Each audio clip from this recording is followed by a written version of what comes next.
मैं हूं फैसल तारिड़। आजम सवाती की मेडिकल रिपोर्ट ने इस वक्त हलचल मचाई हुई है।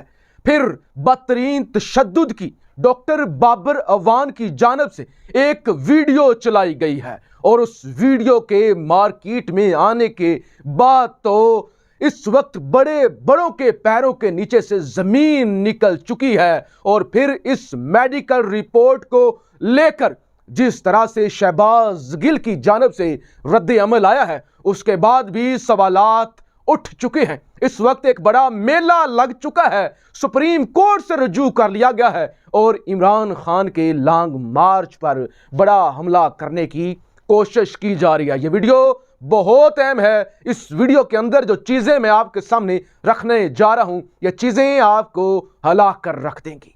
आजम सवाती, जिनको गुज़श्ता रात को उठा लिया गया था और उन्होंने एक ट्वीट किया था, और ट्वीट के अंदर आपको पता है कि उन्होंने जनरल कमर जावेद बाजवा पर यह इल्ज़ाम लगाया था कि ये जो एनआरओ हो रहा है और केसेस माफ हो रहे हैं, इसमें बाजवा साहब का किरदार है। और इसका आगाज पहले कर चुके थे पीपल्स पार्टी के सेनेटर एतजाज एहसन साहब। अब एतजाज एहसन का ताल्लुक क्योंकि पीपल्स पार्टी से है, तगड़े वकील हैं, तो उनकी तरफ किसी ने आंख उठाकर भी नहीं देखा। लेकिन फौरी तौर पे आजम सवाती को घर से उठा लिया गया और आज सुबह, ये जो सुबह दिन गुजरा, तो वो जब इस्लामाबाद की कचहरी में पेश हुए तो उन्होंने कहा कि मेरा जुर्म ये है कि मैंने जनरल बाजवा का नाम लिया है। दूसरे नंबर पे जनाब उन्होंने ये वाज़ेह किया कि मुझे उठाया तो FIA ने है, लेकिन मुझ पर जो तशद्दुद किया गया है वो तशद्दुद जनाब किया गया है एजेंसियों की जानिब से।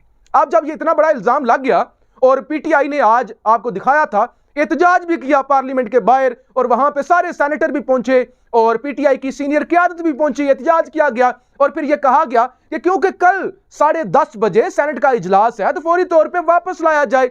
सेनेटर हैं वो आजम सवाती साहब, तो लिहाजा उनको सेनेट की कार्रवाई के अंदर शिरकत करने की इजाजत दी जाए। लिहाजा उसके बाद जनाब मेडिकल रिपोर्ट जारी की गई और मेडिकल रिपोर्ट ने आते ही सवालात उठा दिए, क्योंकि मेडिकल रिपोर्ट पर जो डेट लिखी हुई थी, जो तारीख लिखी हुई थी, वो थी 17 अगस्त 2022। हर तरफ हलचल मच गई कि एक मेडिकल रिपोर्ट है जिसमें आजम सवाती को तंदुरुस्त दिखाया गया है। यह दिखाया गया है कि उन पर कोई तशद्दुद नहीं हुआ। हालांकि वो जो तस्वीरें सामने आई हैं ना, जब वो अदालत में पेश हो रहे थे तो उनके बटन खुले हुए थे, चेहरे पर निशानात तो नहीं थे, लेकिन शायद नींद ना होने की वजह से जो भी था उनकी हवाइयां जरूर उड़ी हुई थी। लिहाजा रिपोर्ट आ गई और रिपोर्ट पर जो डेट थी वो 17 अगस्त की थी।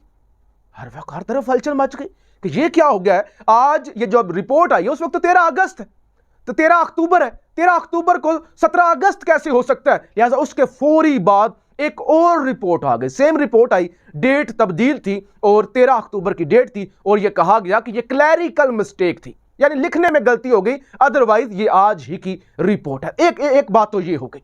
सेकंड नंबर पे जनाब फिर डॉक्टर बाबर अवान सामने आते हैं। वो एक प्रेस कॉन्फ्रेंस करते हैं, मीडिया से गुफ्तगू करते हैं और उसके अंदर वो एक वीडियो चला देते हैं और उस वीडियो के अंदर वो दिखाते हैं कि जो आजम सवाती साहब के घरेलू मुलाजमीन हैं, जिस तरह से उन पर तशद्दुद हुआ है, जिस तरह से उनका चेहरा सूजा हुआ है, सुर्ख निशानात हैं, तशद्दुद वाज़ा तौर पे चेहरे पे नजर आ रहा है। और फिर सेकंड नंबर पे उन्होंने एक और मुलाजिम की तस्वीर दिखाई, वीडियो दिखाई, जिसकी सिर्फ पीठ नजर आ रही है, बैक नजर आ रही है, पीछे से कपड़े फटे हुए हैं, निशान पड़ा हुआ है और काले काले से स्याह धब्बे पड़े हुए हैं। और इसके बाद उन्होंने कहा बाबर अवान साहब ने कि जो लोग आजम सवाती साहब को उठाने के लिए गए थे वो बाकायदा साथ तशद्दुद करने वाला सामान भी लेकर गए थे, डंडे भी लेकर गए थे, वो तमाम किस्म की कार्रवाइयां करके आए थे। और फिर एक वीडियो भी आ गई, यानी आजम सवाती के घर की वीडियो भी आ गई, बेड भी आ गया, वो उनका कंप्यूटर, वो PC, उसके अंदर से हार्ड डिस्क निकली हुई है, उसका जो ऊपर वाला वो कवर होता है वो भी उल्टा हुआ है, अलमारी से कपड़े भी इधर उधर हैं, हैंगर भी नीचे गिरे हुए हैं,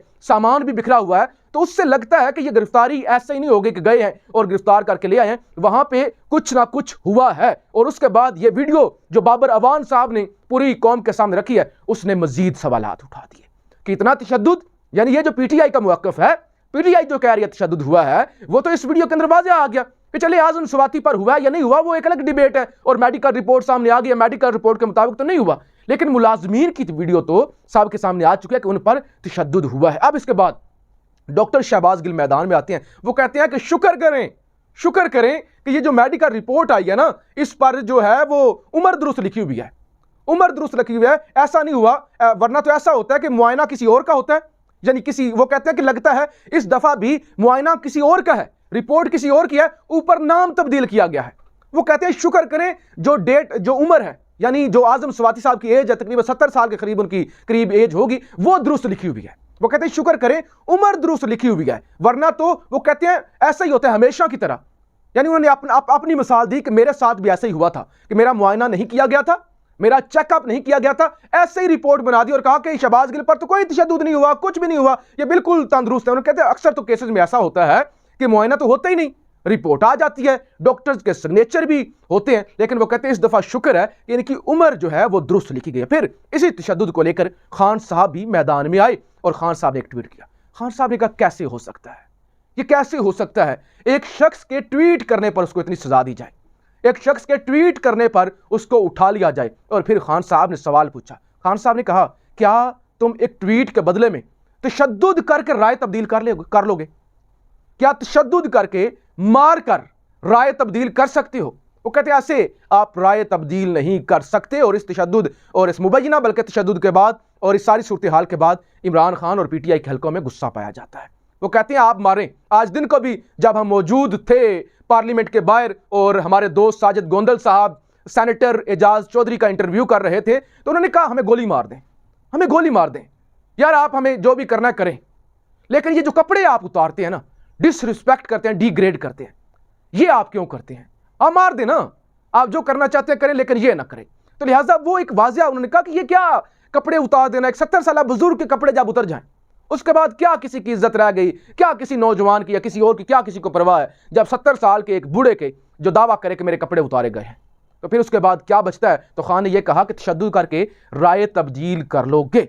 अब इनके साथ जो हो रहा है इस हुकूमत के साथ, वो तो आपके सामने है ना कि कल जिस तरह से मरियम नवाज के खिलाफ लंदन के अंदर चोर चोर के नारे लगे, और फिर जो वीडियो आई, जो मेहमान नवाजी इसाक डार साहब की अमेरिका के अंदर हुई है, जो पुरतपाक इस्तकबाल हुआ है, जो फूलों की पत्तियां वहां पे उन पर निछावर की गई हैं एयरपोर्ट पर, वो तो यहाँ पे ना वीडियो चलाई जा सकती है, ना बयान की जा सकती है। यानी इतनी इज्जत जो हुई है, जो पाकिस्तान के वजीर खजाना का अमेरिका में नाम रोशन हुआ है, उसको तो बयान भी नहीं किया जा सकता।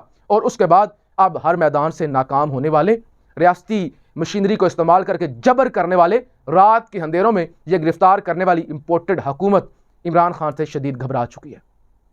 एक बड़ा तमाशा लगा हुआ है और आज भी सारा दिन इस्लामाबाद जो है वो एहतजाज होते रहे, कुछ मुलाजमीन एहतजाज कर रहे थे, वहाँ पे पीटीआई एहतजाज कर रही थी। अब ये इतला या कुछ जो है वो कोई अपारा के बाहर भी एहतजाज वाला सिलसिला अभी भी जारी है और वहाँ पे भी कुछ लोग हैं वो एहतजाज कर रहे हैं। अब जनाब सुप्रीम कोर्ट से रुजू किया गया है, सुप्रीम कोर्ट से रुजू किया गया इमरान खान के खिलाफ तौहीन अदालत की कार्रवाई की जाए, साथ ही साथ लॉन्ग मार्च को रोका जाए। वो कहते हैं कि सुप्रीम कोर्ट का वाज़िया हुक्म है कि लॉन्ग मार्च नहीं हो सकता, एहतजाज यानी शहरी इक़्तिदार के अंदर एहतजाज वगैरह नहीं हो सकते। और फिर दफ़ा 144 नाफिज है।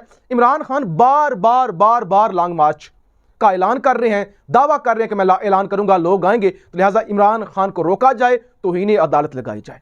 जब आपका सियासी मुखालिफ इस हद तक पहुंच जाए ना, फिर आपको उस पर रहम करना चाहिए, उस पर तनकीद नहीं करनी चाहिए, उसको उसके हाल पे छोड़ देना चाहिए, उस पर रहम करना चाहिए कि ये किस तरह के जमहूरी लोग हैं या किस तरह के पॉलिटिशियन हैं कि यानी आप एक एहतजाज से घबरा गए, और वो एहतजाज जो सुप्रीम कोर्ट नहीं रोक सकती, क्योंकि आइन के अंदर बुनियादी हक है हर पाकिस्तानी का कि वो पुरअमन एहतजाज कर सकता है। ये आइन, जिस आइन के ताबे सुप्रीम कोर्ट भी है और तमाम अदारे हैं, वो हर पाकिस्तानी को ये राइट देता है कि आप एहतजाज कर सकते हैं। लेकिन जरा पस्ती देखिए और मुकाबले से भागने की आप जरा पहली जिंदा कोई मिसाल देखिए कि सुप्रीम कोर्ट पहुंच गए कि एहतजाज इमरान खान कर रहा है तो तौहीन अदालत लगाई जाए।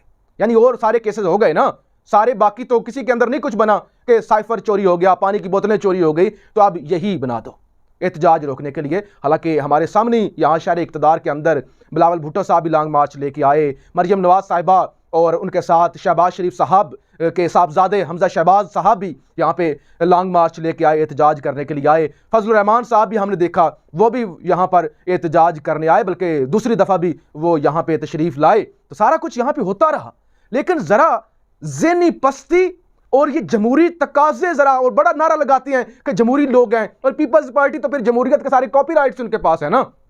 सुप्रीम कोर्ट पहुँच गए कि लॉन्ग मार्च रोका जाए, इससे ज़्यादा फ्रस्ट्रेशन क्या हो सकती है। पहले आप सुप्रीम कोर्ट जरा तंग करें, इन लोगों पे तरस करें, खुदा के लिए तनकीद ना करें, ये काबिल रहम है, ये तरस के काबिल है।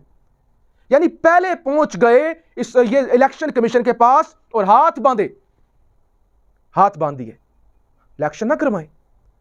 चीफ इलेक्शन कमिश्नर साहब बहाना कर दें, कोई भी करें, कुछ भी करें, बहाना कर दें, 16 अक्टूबर को इलेक्शन मत करवाएं। और आप सुप्रीम कोर्ट के पास पहुंच गए, खुदा के लिए लॉन्ग मार्च की इजाजत ना दे। क्या यानी इन लोगों के साथ आप कहते हैं कि इमरान खान मुकाबला करे, यानी इनका है सही इमरान खान के साथ कोई मुकाबला? कोई मुकाबले वाली बात बचती है जो की जाए कि इमरान खान वर्सेस ये, यानी एक इलेक्शन का वो रुकवाने के लिए इलेक्शन कमीशन पहुंच गए, दूसरे सुप्रीम कोर्ट पहुंच गए लॉन्ग मार्च को रुकवाने के लिए। तो ये लोग इमरान खान का मुकाबला करेंगे। क्या पिद्दी का शोरबा। आप राय का इजहार जरूर कीजिएगा। पाकिस्तान जिंदाबाद।